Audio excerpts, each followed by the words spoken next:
Indudablemente, uno de los desarrollos más importantes que impactó el desarrollo de la civilización fue el tema de la escritura, el poder transmitir todos los pensamientos, todas las ideas, escribirlas y poder dejarlas para que cualquier persona en cualquier momento lo pueda revisar, ver, inspirarse y vivir bajo esos criterios, ha sido el desarrollo de la escritura. Mucho después, la imprenta lo popularizó mucho más, en los años más o menos 1500, por la imprenta de Gutenberg. Sin embargo, no todos los libros tienen el mismo impacto en la sociedad.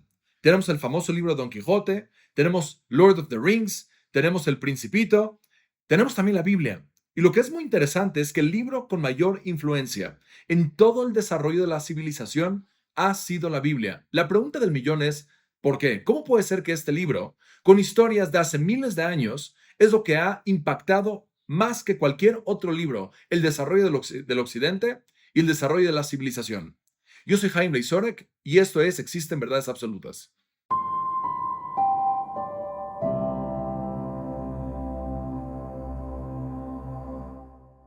Para entender realmente la magnitud de lo que significa el impacto de la Biblia en el desarrollo del Occidente y de la civilización, tenemos que ver un poquito de números. ¿Cuántos libros, cuántas copias se han vendido de los libros más importantes y más populares? Por ejemplo, el libro de Don Quijote, que es el libro más vendido después de la Biblia, tiene una venta de aproximadamente 500 millones de copias. La historia de dos ciudades, 200 millones de copias. El Señor de los Anillos, 150 millones de copias. Harry Potter y la Piedra Filosofal, 120 millones de copias.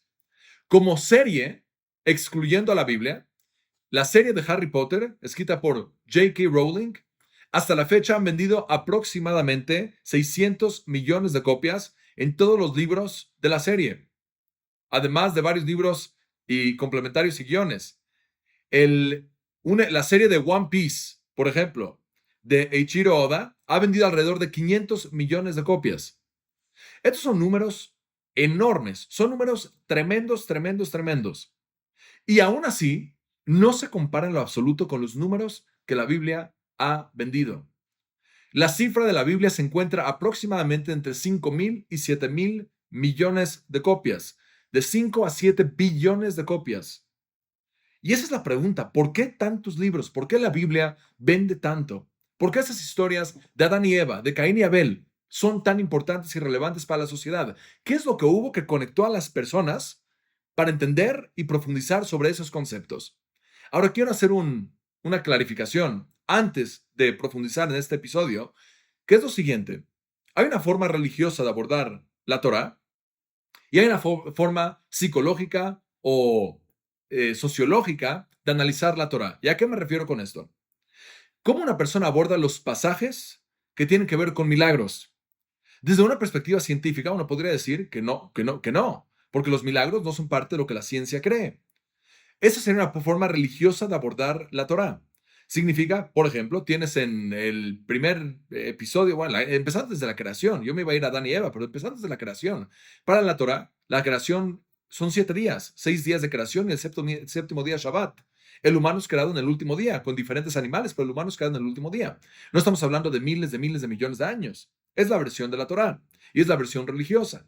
Pero no es la única forma de abordar la Torá. ¿A qué me refiero? Hay un debate muy interesante que acaba de suceder entre Jordan Peterson, este famoso psicólogo clínico canadiense, y el rey de los ateos, considerado el jefe de jefes, Richard Dawkins, un biólogo inglés que da su cátedra en Oxford University.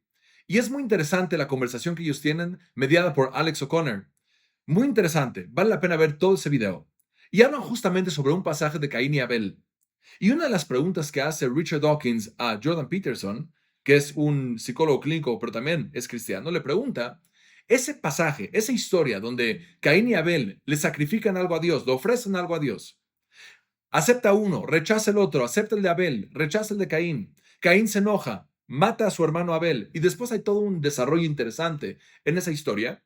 Le pregunta a Richard Dawkins, ¿esa es una historia real o es una historia ficticia? ¿Esos personajes existieron? ¿Esos personajes son personajes reales o son personajes completamente ficticios? A lo que le contesta Jordan Peterson, el doctor Jordan Peterson, número uno, le molesta muchísimo la pregunta, como que se ofende un poquito con la pregunta, y número dos, le dice, "What good is it?" ¿Qué beneficio le trae a la persona analizar en el sentido literal del texto? Ahora, ojo, quiero clarificar para no entrar en fibras delicadas. Yo sí creo en cada uno de esos elementos de la Torá, del Antiguo Testamento. Sí creo desde una perspectiva religiosa en cada uno de esos elementos. Sin embargo, analizándolo específicamente desde una mirada clínica, psicológica clínica, o desde una mirada sociológica, antropológica, le contesta Jordan Peterson y le dice, ¿qué beneficio tiene meterte en esos elementos, decir literal, no literal? Le dice, it's hyper real. No solo es real, es hiperreal. Es de lo más real que hay. ¿Y por qué? Porque él elabora mucho acerca de los arquetipos que existen en la sociedad. Analiza el comportamiento del ser humano y esas historias transmiten el arquetipo de ese tipo de comportamiento. Lo que vienen a hacer esas historias es justamente transmitirnos que hay una realidad manifestada en el comportamiento de los seres humanos, plasmada en esa historia, y por lo tanto, analizarla tiene mucho beneficio, ha impactado en el desarrollo de la sociedad justamente por eso, porque lo que nos viene a transmitir es exactamente que si no analizamos y no nos damos cuenta el comportamiento sutil de los seres humanos, a largo plazo vamos a estar cometiendo varios tipos de errores. Y para eso quiero hablar justamente sobre un pasaje del diluvio. En Génesis capítulo 6, versículo 9, se menciona de un señor que se llamaba Noé, en la famosa Arca de Noé. Hay una película, bueno, hay varias películas que surgieron alrededor de esta historia en Génesis, que dice que Noé era un personaje justo. La sociedad estaba completamente degenerada, la gente tenía una vivencia de inmoralidad sexual tremenda, había muchísimo robo, había muchísimos elementos tóxicos y negativos en la sociedad. Dios se frustra un poquito, todo esto puede ser interpretado de manera simbólica, pero Dios se frustra un poquito y dice, ¿para qué crea la humanidad? Los creé rectos, los creé de manera correcta, justa, y lo que se está sucediendo es que todo el desarrollo de la humanidad se está desmoralizando, se está logrando que la humanidad llegue a niveles muy bajos, y Dios llega a la conclusión y dice, lo único que hay hoy en día, lo único que podemos lograr, dice Nihamtim Kiasitim, me arrepiento de haberlos creado. Y para eso trae el diluvio. Primera lección, desde una perspectiva bíblica religiosa en la que yo me encuentro, obviamente esta es una interacción que tiene Dios con la humanidad, al grado que trae y destruye por completo el desarrollo de la civilización y tiene que crearla de nuevo. Sin embargo, desde una perspectiva un poquito más psicológica, aquí hay un mensaje muy profundo.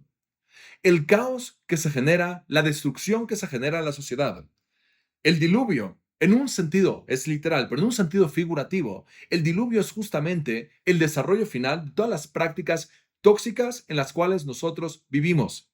En el momento que nosotros como sociedad no tomamos en consideración el funcionamiento óptimo de nuestras relaciones interpersonales, eventualmente el resultado final es una completa destrucción.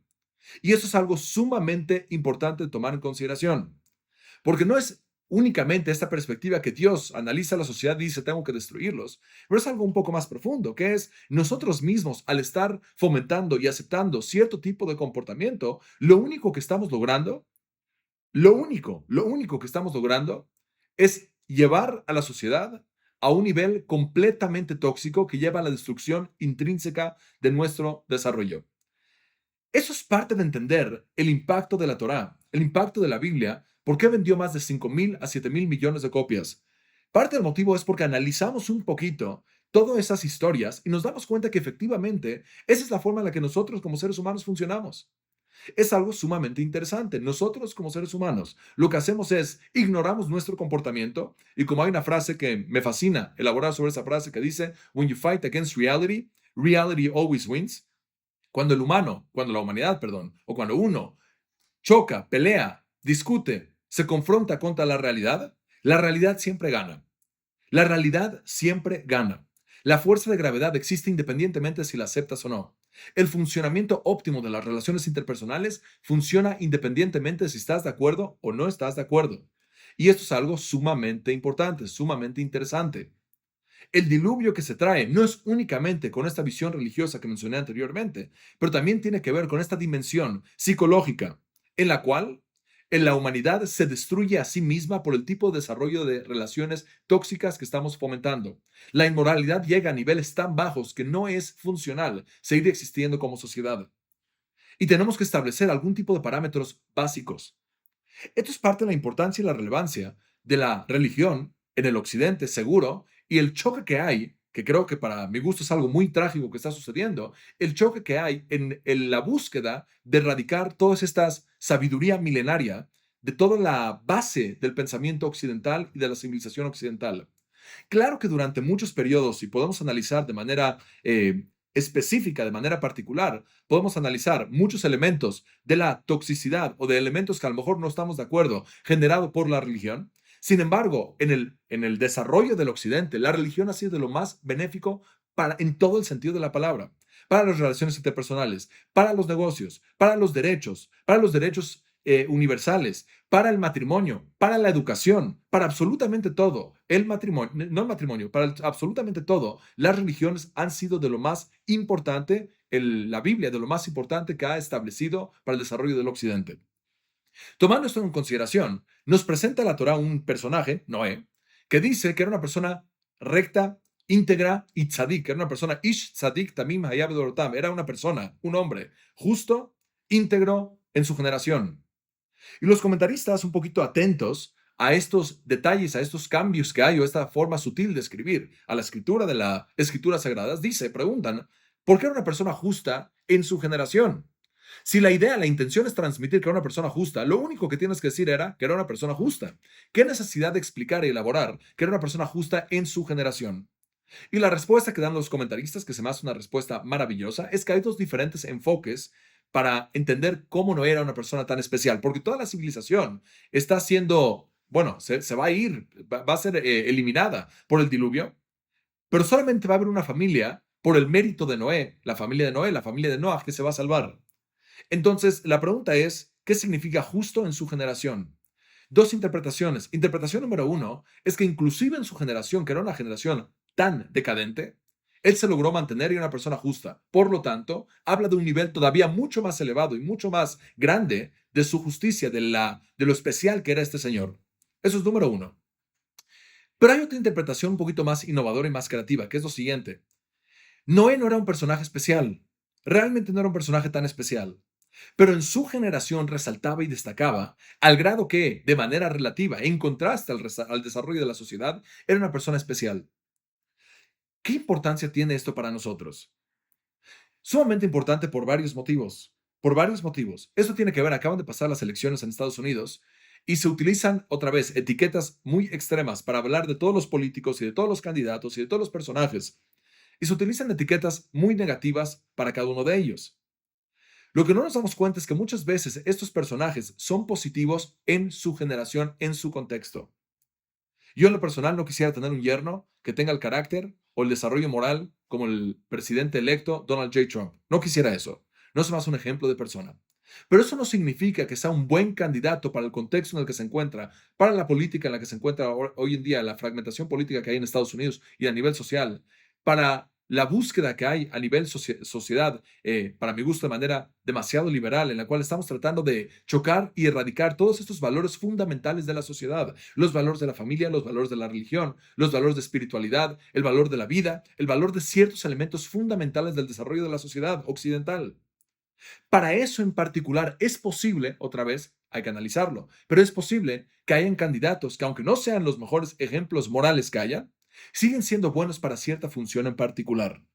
Un dato muy interesante es que apenas Donald Trump ganó las elecciones, 72 horas después surgieron muchos elementos, muchos cambios muy interesantes. Por ejemplo, Qatar, que era hasta este momento un espacio donde albergaban a todos los líderes políticos de la organización terrorista de Hamas, 72 horas después les dijo, váyanse del lugar, ya no los queremos aquí, ya no va a ser un espacio de asilo.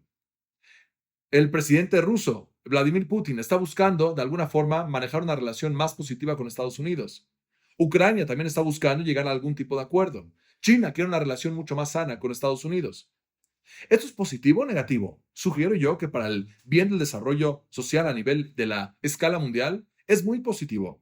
¿Significa que el Señor es un ejemplo moral? Para nada. Uno tiene que poder manifestar o manejar más bien estas dos diferentes dimensiones, crítica por un lado y al mismo tiempo beneficio en otro o algún elemento positivo en otro lado. Puede ser que Noah, no era el mejor personaje que había. No era el mejor personaje que había, pero para su generación se encontraba en el momento perfecto, en la sociedad perfecta, y en contraste a ellos resaltaba por X o Y motivo. Y en ese sentido, era una persona justa. Esta forma sutil de leer el texto, esta forma sutil de analizar el comportamiento y el desarrollo de los seres humanos, fomenta una mejor base para poder interactuar de forma sana con los seres humanos. En sociedad, en familia, en cultura, tenemos que tener la habilidad de ser un poquito más sutiles en nuestra percepción. Habrá un personaje que no es lo mejor en alguna área, pero es bastante bueno en otra. Y tenemos que reconocerlo de esa forma, de esa manera. Tenemos que ver que cuando hay algo positivo se tiene que reconocer. Cuando hay algo negativo se tiene que mencionar. Pero tenemos que ser sutiles en nuestra crítica, en nuestras etiquetas y reconocer que indudablemente si el libro con mayor impacto, con mayor ventas, siendo la Biblia, con más de 5.000 millones de copias, formó el occidente, formó el pensamiento de la sociedad occidental, no es poca cosa tirarlo. Hay que tener muchísimo, muchísimo cuidado y reconocer que estas historias, estos pasajes, que más allá de su interpretación religiosa, tienen también una interpretación y un mensaje que nos llega a cada una de las personas que hemos sido influenciados por ellos. Inclusive, este señor, Richard Dawkins, que lo mencioné en esta entrevista, que otra vez sugiero mucho que la vean, entre Richard Dawkins y Jordan Peterson, inclusive este señor salió y dijo, yo soy un cultural Christian, yo soy un cristiano de cultura cristiana. ¿Por qué? Porque se dio cuenta que la influencia que él ha tenido en el occidente de la Biblia, en su formación, es imposible de negarla de este pensamiento que creemos que a veces es universal. Los derechos humanos y los derechos universales que creemos que existen, existen indudablemente por lo que la Biblia ha aportado al desarrollo occidental. Sam Harris, otro ateo muy importante, que es un neurólogo y un ateo bastante, bastante importante, mucho de lo que él cree que es como base de la sociedad y el bien que él está buscando viene de estos libros. Por lo tanto, reconocerlo, valorarlo y entender el fundamento que le ha traído a nuestra sociedad es importantísimo para que nos aseguremos que establezcamos una base importante y reconozcamos como, por ejemplo, Noé, que tiene la habilidad de ser percibido como un agente súper especial, una persona justa inclusive en esa generación, o por otro lado, una persona justa solamente relativa a esa generación. Y eso a nosotros nos transmite la importancia de también tener esas perspectivas un poquito más flexibles, con un espectro un poquito más amplio y más gris, para entender que las personalidades claramente tienen áreas donde son áreas fuertes, áreas débiles, y eso nos tiene que abrir el panorama para poder interactuar de una forma mucho más sana y mucho más positiva. Yo soy Jaime Isorek y esto fue Existen Verdades Absolutas.